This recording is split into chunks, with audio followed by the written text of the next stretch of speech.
আপনি কি জানেন মৃত ব্যক্তিরা কখন বুঝতে পারে যে তারা মারা গেছে? মৃত ব্যক্তিরা প্রথমে বুঝতে পারে না যে সে মারা গেছে।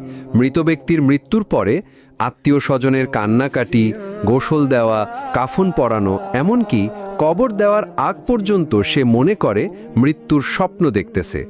এমন অবস্থায় সে চিৎকার করে সাহায্যের জন্য বা তার স্বপ্ন ভাঙানোর জন্য। কিন্তু আফসোস, কেউ তার চিৎকার শুনতে পায় না। যখন সবাই তাকে দাফন করে চলে আসে, তখন মৃত ব্যক্তি একা হয়ে যায়। ঠিক তখনই মহান আল্লাহ তাআলা তার আত্মাকে পুনরায় তার দেহের মধ্যে ফিরিয়ে দেয়।